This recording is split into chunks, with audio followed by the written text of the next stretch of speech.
और बाकी भारत के अंदर बुद्ध से जो नफरत है, जो घृणा है, वो सदियों से चली आ रही है। अगर बुद्ध के धम्म को सही तरीके से आज प्रचारित होने दिया जाए, रोका ना जाए, तो आज भी पूरे विश्व के अंदर जो ये कहते हैं कि हम विश्व गुरु बनाएंगे, तो भले गोबर खा के विश्व गुरु बने ना बने भारत, लेकिन अगर भारत ने बुद्ध को जान लिया तो ये दोबारा से विश्व गुरु बन सकता है। देखिए, हिंदू राष्ट्र तो कहीं है ही नहीं, ब्राह्मण राष्ट्र बन रहा है, क्योंकि हिंदू राष्ट्र अगर बनता तो भारत के अंदर जातियां नहीं होती।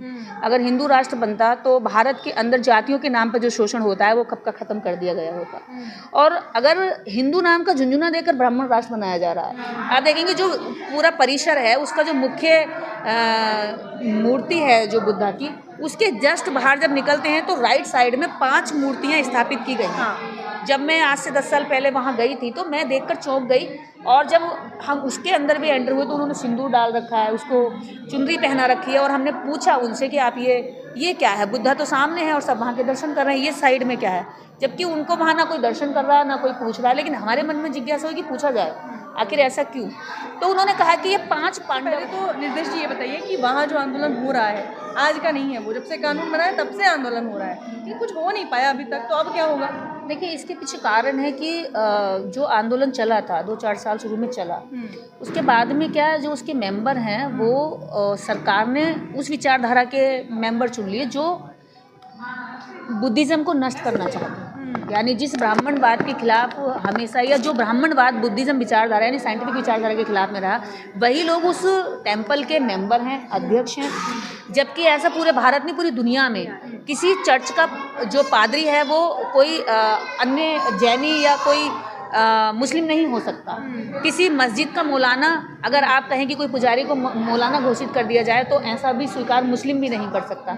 तो बौद्ध धर्म के साथ तो ये बिल्कुल साफ सुथरी और पूरी इंटरनेशनल लेवल पर भारत की छवि खराब करने वाली बात है कि जहां हम बुद्ध को एक तरफ तो कहते हैं कि हमने पूरे विश्व में बुद्ध जैसा व्यक्तित्व दिया जो विश्व गुरु के नाम से भारत को जाना गया, एक तरफ उनके दिए गए जो उनका ज्ञान का जो स्थल है, जो इसको बुद्ध गया को ज्ञान स्थली कहा जाता है और पूरे विश्व के लोग वहाँ आते हैं, ऐसी जगह पर भी जो है इस देश के अंदर ब्राह्मणवादियों ने कब्जा और अपना डेरा डाल दिया।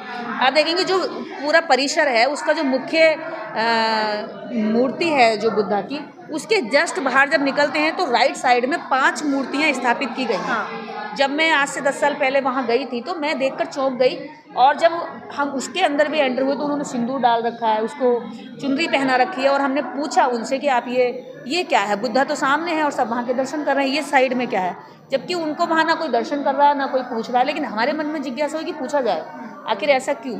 तो उन्होंने कहा कि ये 5 पांडव हैं और यहाँ पे पिंडदान होते हैं, और उसी परिसर में एक बीच में तालाब है, जिस तालाब के अंदर जाकर वो पिंडदान करते हैं, मछलियाँ हैं उसके अंदर, उनको वो खिलाते हैं। तो पूरे विश्व के अंदर ऐसा कहीं भी धार्मिक स्थानों के साथ नहीं हो रहा है जैसा कि भारत में बुद्ध के धार्मिक स्थान पर हो रहा है। रही बात उन 5 पांडवों की या उस कहानी की, तो जितनी भी कहानियाँ आज हिंदू धर्म की मान्यताओं की चल रही हैं वो सब बुद्ध की जातक कथाओं से चुराई गई मान्यताएं हैं, और बुद्ध की ही विरासत पर कब्जा करने के लिए आज उनका इस्तेमाल किया जा रहा है।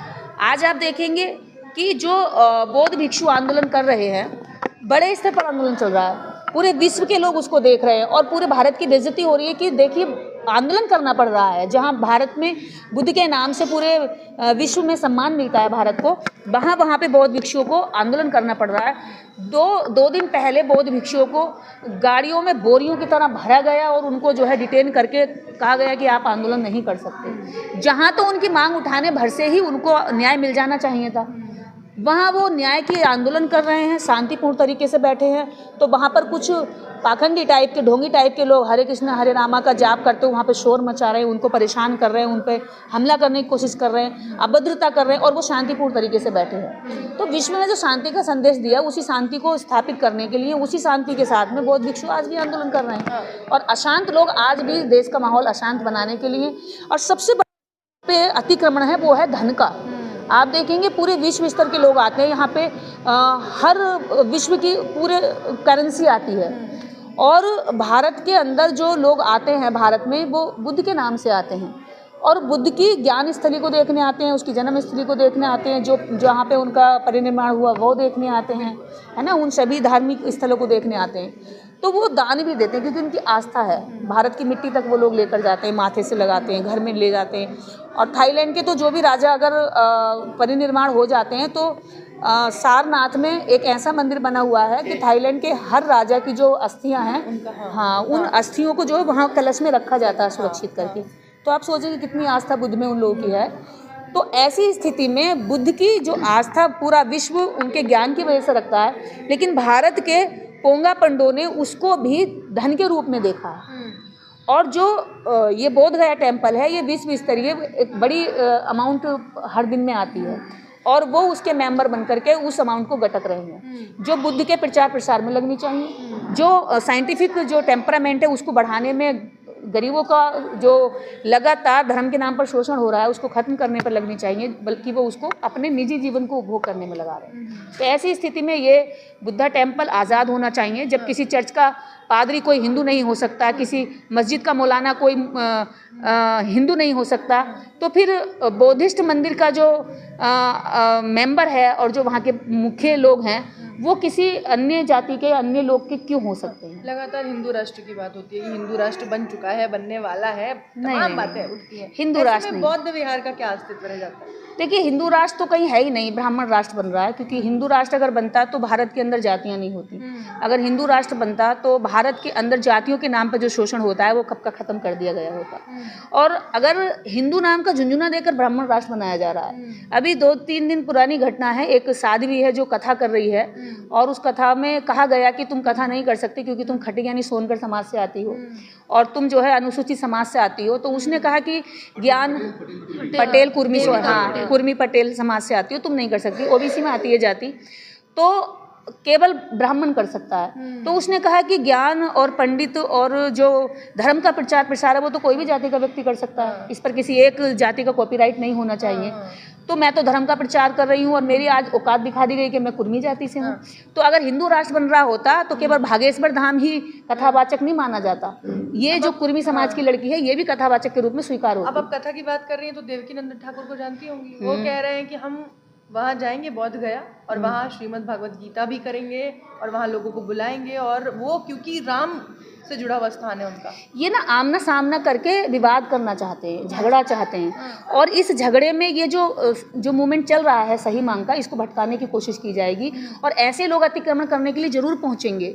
ये सब सरकार के पैसों पर और जनता के दान पर पलने वाले वो देशद्रोही लोग हैं जो देश को अंधविश्वास के नरक में झोंकते हैं, जो आपसी मतभेदों के कुएं में झोंकते हैं और जो महिलाओं पर लगातार हो रहे अत्याचार पर कभी आवाज़ नहीं उठाते, बल्कि महिलाओं को दासी, महिलाओं को पतियों की गुलाम और महिलाओं को चार दीवारी के अंदर रहने के कयास और लगाते हैं और उन पर पाठ पढ़ाते हैं। तो ये ऐसे लोगों की वजह से ही इस देश के अंदर आज भाईचारा टूट रहा है। ऐसे बाबाओं को, ऐसे लोगों को सरकार पे शिकंजा कसना चाहिए, लेकिन दुर्भाग्य की बात यह है कि ऐसे बाबाओं पर ही सरकार डिपेंड है, क्योंकि ये बाबा अपने भक्तों से इनको वोट दिलवाते हैं। तो मैं ये कहना चाहती हूँ, अगर वो जा रहे हैं श्रीमद् भागवत की कथा कर रहे हैं तो पहले ये बता दे कि अगर यही बौद्ध भिक्षु निकल करके राम मंदिर में जाकर अगर त्रिपिटक और धम्म उपदेश देने लग जाएं तो आपको कैसा लगेगा? विवाद होगा कि नहीं होगा? तो विवाद चाह रहे हैं कि, लेकिन बौद्ध भिक्षु ऐसा नहीं करेंगे। वो अगर विरोध भी करते हैं तो नैतिकता के साथ करते हैं, वो धार्मिकता के साथ करते हैं। ये लोग बात धर्म की करते हैं, लेकिन सबसे बड़े विधर्मी यही लोग होते हैं कि धर्म की आड़ में ये हर किसी को टारगेट करके उसे दबा के रखना चाहते हैं। लेकिन मैं आज ये बात बता दूं कि बौद्ध भिक्षुओं का जो ये आंदोलन है ये इस बार सफलता की ओर जाएगा, क्योंकि ये केवल उन लोगों ने नहीं उठाया है जो यहाँ आसपास रहने वाले लोग हैं, जो कमज़ोर हैं, जो टूट जाएं या जल्दी से हट जाएं। ये अरुणाचल प्रदेश के लोग हैं, हाँ, दार्जिलिंग के लोग हैं, ये वो लोग हैं जब अड़ जाते हैं तो फिर ये हटते नहीं हैं। और हम पूरे देश के लोग उनका साथ दे रहे हैं। और मैं उन लोगों से कहना चाहती हूँ कि आपकी बौद्ध विरासत आपको बुला रही है, आपको आवाज़ लगा रही है, उसको बचाने के लिए घरों से निकलें। जो लोग, जो बुजुर्ग, जो रिटायर्ड अधिकारी कर्मचारी जगह जगह पर बैठे हैं, खाली बैठे हैं, घरों में कोई काम नहीं है, वो निकल करके बोध गया जा करके बैठें। जो महिलाएं जिनके पास टाइम है, जो युवाओं के पास टाइम है, वो निकलें और बोध गया जा करके बैठे और वहाँ पहुँचे। मैं भी कोशिश कर रही हूँ कि मैं वहाँ जाऊँ, क्योंकि हमें हमारी विरासत को बचाने के लिए खुद से प्रयास करना पड़ेगा। जब दुश्मन पूरी तरीके से छीनने पर उतरा हो और ललकार भी रहा हो कि हम वहाँ जाएंगे, श्रीमद् भागवत कथा करेंगे, तो ऐसी स्थिति में अगर बौद्ध भिक्षुओं ने ये ऐलान कर दिया कि हम भी राम मंदिर जाएंगे और हम भी जो है त्रिपिटक का पाठ करेंगे, हम भी धम्म उपदेश देंगे, धम्म पद पढ़ेंगे, तो ऐसी स्थिति में फिर देश के अंदर झगड़े की, तनाव की स्थिति बनेगी। और ऐसे तनाव ना बने, इसलिए हम चाहते हैं कि शांतिपूर्ण तरीके से रास्ता निकले, सरकार सुने। और जब हिंदू हिंदुओं के मंदिर हिंदुओं के हवाले हैं, बौद्धों के, और जब क्रिश्चियन के चर्च क्रिश्चियनों के हवाले हैं, तो बौद्धों का भी मंदिर बौद्धों के हवाले कर देना चाहेंगे। देश के अलग अलग राज्यों से हम देख रहे हैं कि समर्थन दिया जा रहा है। महाराष्ट्र से तस्वीरें देखी हमने, बरेली से तस्वीरें देखी, विदेशों से भी कई तस्वीरें सामने आ रही हैं जहाँ लोग समर्थन दे रहे हैं अपना। जी। तो आपको क्या लगता है दिल्ली इसमें इस समर्थन में कैसे आगे आएगी, और दिल्ली से जो तमाम लोग हैं जो बुद्धिजीवी हैं, जो बौद्ध धर्म को मानते हैं, यहाँ भी कोई प्रदर्शन देखने को मिल सकता है? देखिए, यहाँ भी प्रदर्शन हो सकता है, क्योंकि देश के अंदर जो सब राज्य में हो जाता है, तो सबसे बड़े प्रदर्शन यहाँ दिल्ली जंतर मंतर पर ही देखने को मिलते हैं। तो ये हम अभी भी उम्मीद लगा रहे हैं, अभी हम सब लोग जो बैठे हैं, अभी बहुत सारे लोग चले गए हैं बाहर की तरफ, तो ये सब लोग इसी चीज़ की तैयारी कर रहे हैं कि अगला आंदोलन अब दिल्ली के अंदर बड़े स्तर पर छेड़ा जाए। बुद्धिजीवी लोग इसकी सुगबुगाहट हो रही है, और अगर वहाँ पे आंदोलन के पॉजिटिविटी जितनी देखने को मिलती, अगर लगेगा कि जल्दी ही ज़रूरत है, तो जल्दी भी इस आंदोलन को खड़ा किया जाएगा, क्योंकि ये तो विश्व स्तरीय आंदोलन है, तो दिल्ली तो यहाँ पे चुप बैठी नहीं रह सकती। और दिल्ली के बुद्धिजीवी मुझे सुन रहे होंगे, कुछ आज यहाँ पर थे और कुछ नहीं आ पाए हैं, तो मैं आपके माध्यम से उनको बता दूँ कि दिल्ली को चुप मत रहने दीजिए। जब दिल्ली बोलती है तो देश हिलता है, और जब देश हिलता है तो सरकारें हिलती हैं, और सरकारें हिलती हैं तो मुद्दों पर सामने आती हैं, वो भाग नहीं सकती। तो इसलिए दिल्ली के बुद्धिजीवियों से मेरी हाथ जोड़कर अपील है कि अपनी बौद्ध विरासत को बचाने के लिए सड़कों पर उतरिए, घर से निकलिए। योग्यताएं या सभ्यताएं वो कहीं पेड़ों पर तोड़कर नहीं हासिल होती, उन्हें बचा के रखना पड़ता है, उनके लिए मेहनत करनी पड़ती है। अब दिल्ली पर बात हो गई है, तो दिल्ली के शासन की भी बात कर लेते हैं। मोदी जी कहीं भी जाते हैं तो कहते हैं बुद्ध की धरती से आया हूँ। उनके गाँव में वडनगर में देखिए इतना बड़ा संग्रहालय बना है। तो उसके बाद भी यहाँ देश में हम देख रहे हैं कि किस तरीके से जो बौद्ध धर्म के मानने वाले हैं वो आंदोलन कर रहे हैं, उस पर उनकी नज़र नहीं जाती है, या उनकी पार्टी है बिहार में, उन्हीं के मुख्यमंत्री हैं, दिल्ली में भी अब आ गए हैं, फिर भी सहयोग से चल रही है। देखिए, सब पर नज़र जाती है, वो एक एक कार्यकर्ता तक पे नज़र रखते हैं, वो IT सेल के एक एक आदमी पर नज़र रखते हैं। तो आपको क्या लगता है कि वहाँ नज़र नहीं जा रही है? वहाँ नज़र जा रही है। नज़र जाकर भी नज़रअंदाज करने वाले ये वो हर मुद्दे को जानने समझने वाले लोग हैं जो देश में केवल बुद्ध को इतना इस्तेमाल करना चाहते हैं जितना कि लोगों को पता ना चले, और विश्व में इतना इस्तेमाल करना चाहते हैं कि विश्व को पता करके वहाँ से मोटा डोनेशन ले आएँ, अपना इज्जत अपना मान सम्मान कमा के आ जाएं। और बाकी भारत के अंदर बुद्ध से जो नफरत है, जो घृणा है, वो सदियों से चली आ रही है। अगर बुद्ध के धम्म को सही तरीके से आज प्रचारित होने दिया जाए, रोका ना जाए, तो आज भी पूरे विश्व के अंदर जो ये कहते हैं कि हम विश्व गुरु बनाएंगे, तो भले गोबर खा के विश्व गुरु बने ना बने भारत, लेकिन अगर भारत ने बुद्ध को जान लिया तो ये दोबारा से विश्व गुरु बन सकता है। और जब तक बुद्ध को नहीं जानेंगे, जब तक बुद्ध की मान्यता इस देश के अंदर स्थापित नहीं होगी, जब तक उसके विचार, उसके थॉट्स उन साइंटिफिक टेम्परामेंट पर हम नहीं जीवन जिएंगे और समाज में ये स्थापित नहीं करेंगे, तब तक भारत विश्व गुरु नहीं बन सकता।